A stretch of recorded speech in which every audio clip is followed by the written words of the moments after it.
Bonjour à tous. Dans la vidéo aujourd'hui, nous allons explorer davantage la section événements des blocs qui sont disponibles pour les objets et nous allons voir aussi comment on peut faire interagir deux objets différents à l'intérieur du même programme. Donc, comment est-ce qu'on peut les faire communiquer ensemble. Donc, la première partie, bien entendu, on va aller dans la section objets. On va regarder un petit peu les événements. Donc, on a déjà regardé lorsqu'on clique sur le drapeau. On a utilisé la touche J pour faire japper le panda. On peut aussi utiliser quand cet objet est cliqué. Il y a aussi d'autres événements qui existent. Donc, quand l'arrière-plan passe à... Le seul qu'on a pour l'instant, c'est Backdrop 1. Qu'est-ce que c'est exactement? On va aller voir ça tout à l'heure. On a aussi un bloc pour le volume sonore. C'est pas ça qu'on va utiliser aujourd'hui. Mais on a aussi les blocs de messages. Donc, on peut diffuser les messages ou recevoir les messages. Et c'est là où ça va devenir quand même intéressant, parce qu'on va se servir de ça pour faire communiquer deux objets ensemble. Donc, avant de commencer, ce qu'on va faire, c'est qu'on va ajouter un autre objet et on va aller ajouter aussi des arrière-plans. Donc, un autre objet qu'on va ajouter. Vous allez voir, si vous cliquez sur « Ajouter », il y en a une tonne.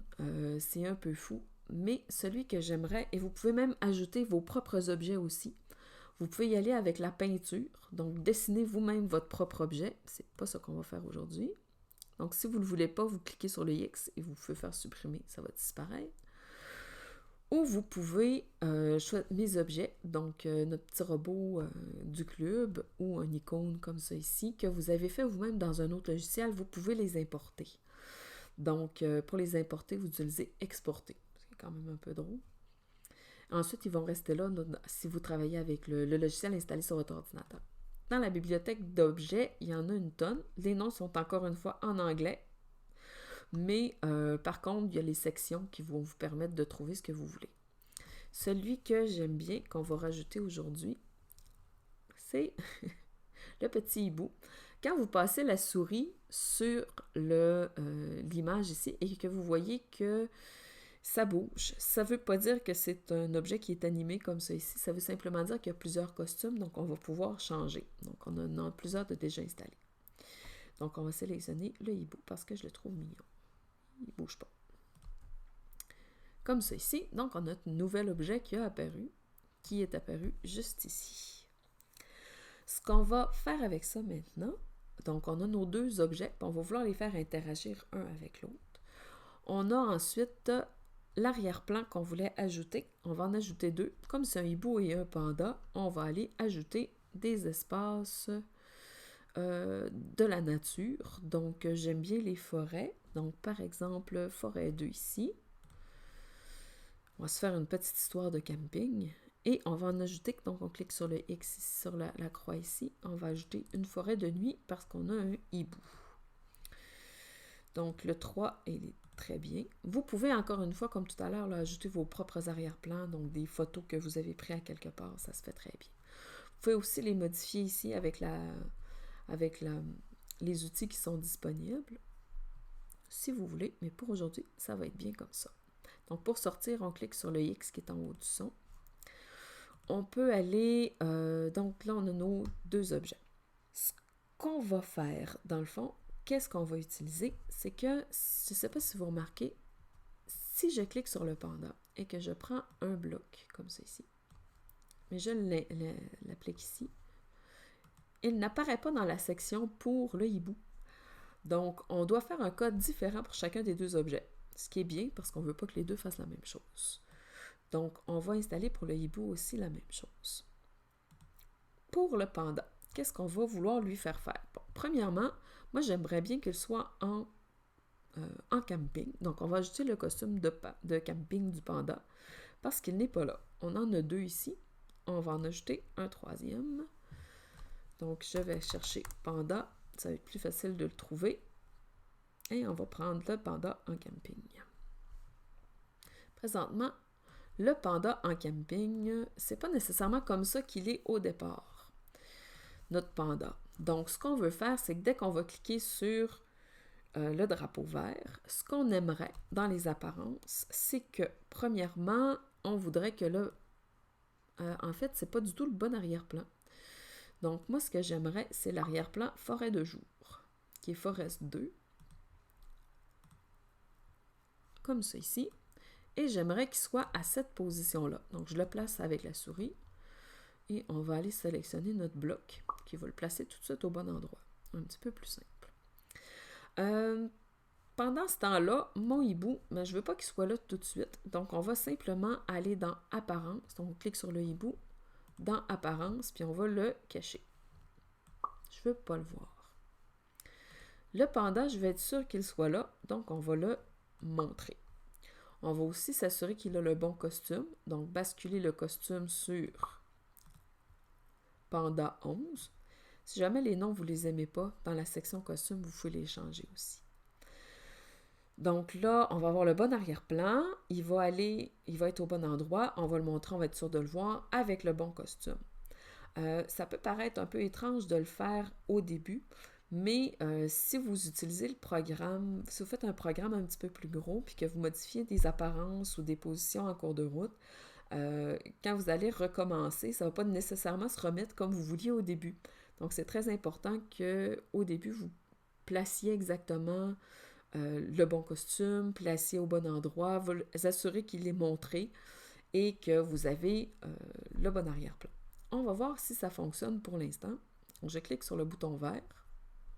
Mon panda ne va pas bouger, ce qui est bon signe parce qu'il n'est pas supposé de bouger, et le hibou a disparu. Si je mets mon panda comme ça ici, il devrait se replacer. C'est replacé au bon endroit, ça va bien. On va commencer comme on veut. L'étape suivante, qu'est-ce qu'on pourrait faire? Donc, on pourrait faire parler notre panda, lui faire dire. Donc, on peut simplement en cliquant dans la bulle, on peut changer ce qu'il va dire. La nuit va bientôt tomber. Une fois que la nuit va tomber, on va changer d'arrière-plan, puis on va mettre l'arrière-plan de la nuit. Lorsqu'on fait changer l'arrière-plan, à ce moment-là, on peut utiliser un événement ici et utiliser l'événement quand l'arrière-plan passe à la nuit. Qu'est-ce qui va se passer? Qu'est-ce qu'on veut faire au panda? Donc, on va aller d'abord mettre la nuit. La nuit va bientôt tomber. Oups, pardon. Forêt nuit, ça va aller mieux. Ça arrive des fois qu'on se trompe. Donc, maintenant, panda flotte dans les airs, ce qui est très mauvais. On va aller placer panda au bon endroit. Donc, on ne va pas prendre le bloc tout de suite. On va le remettre ici, ça va avoir plus de sens un peu. Comme ça ici, on va le remettre ici. Et qu'est-ce qui pourrait se produire à ce moment-là? Donc, ça pourrait être intéressant d'aller voir ce qui se produit avec notre petit hibou. Donc, petit hibou, quels sont les sons du petit hibou? Donc, sans le faire apparaître, on pourrait le faire chanter. Présentement, petit hibou, comme son, il a, donc on clique en bas ici, pop. Pas très intéressant comme son de hibou.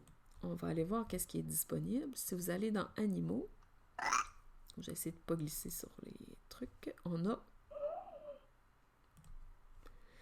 C'est un son de hibou, ça va bien. Le son est ajouté, on va l'utiliser. Donc, on va lui faire jouer le son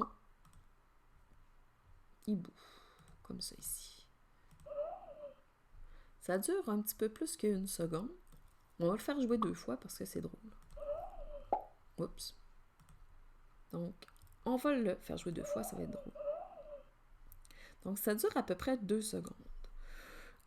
Notre panda, pendant ce temps-là, qu'est-ce qu'on veut qu'il fasse? Rien du tout. Mais on aimerait ça qu'une fois qu'il a entendu le son du hibou, qu'il lui demande de venir le voir. Sauf que si je place ici tout de suite, par exemple, bonjour hibou. C'est pas de 1, ça va être correct. À ce moment-là, qu'est-ce qui va se produire? Donc, on commence. Oups. C'est pas là qu'on le veut du tout. Quand on passe l'arrière-plan à la nuit.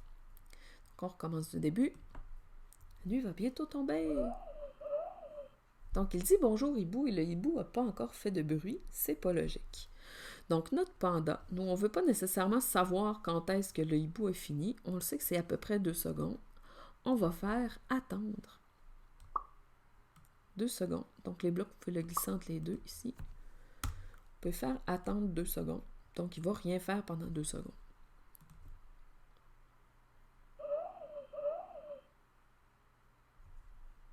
Donc, ça, c'est une des façons de faire communiquer ou interagir un petit peu les deux objets que vous avez. Donc, on s'organise, on calcule, ça prend combien de temps environ entre les deux actions et on synchronise les actions suivantes. Ça fonctionne bien la plupart du temps, seulement si jamais vous avez un événement qui dépend de, par exemple, l'utilisateur. À ce moment-là, d'attendre comme ça des 2 secondes, des 1 seconde, ça ne fonctionnera pas parce que vous ne savez pas quand est-ce que l'utilisateur va entrer un mot au clavier, il va cliquer sur un objet ou des choses comme ça. Par contre, pour la plupart des interactions entre les objets qui sont prévisibles et faciles à synchroniser, c'est amplement suffisant de procéder avec la fonction attendre. Par contre, ça demande un petit peu plus de travail parfois. Vous avez vu aussi qu'on peut commencer une série d'actions lorsqu'on change un arrière-plan, donc ça vaut la peine. À chaque fois, je pourrais vous conseiller de toujours vous assurer de placer l'objet où vous voulez le mettre, s'assurer qu'il est montré ou caché selon ce que vous avez de besoin et qu'il porte le bon costume. Donc, dans la prochaine vidéo, on va voir comment les faire communiquer lorsqu'on attend l'interaction avec l'utilisateur. Votre défi maintenant pour cette vidéo-ci. Le défi consiste en fait en 3 parties. La première partie, ça va être de continuer la conversation entre le hibou et le panda, en synchronisant la conversation un petit peu comme les deux, comme on a vu, en utilisant le bloc attente. Ça pourrait être intéressant aussi de faire apparaître le hibou dans la conversation à un moment donné et de changer le costume du hibou pendant la conversation. Donc, bonne chance à tous! Pour voir la solution à ce défi, vous pouvez tout simplement consulter le vidéo Interaction entre les objets numéro 2. Alors, bon travail à tous et au plaisir de vous revoir dans un prochain vidéo.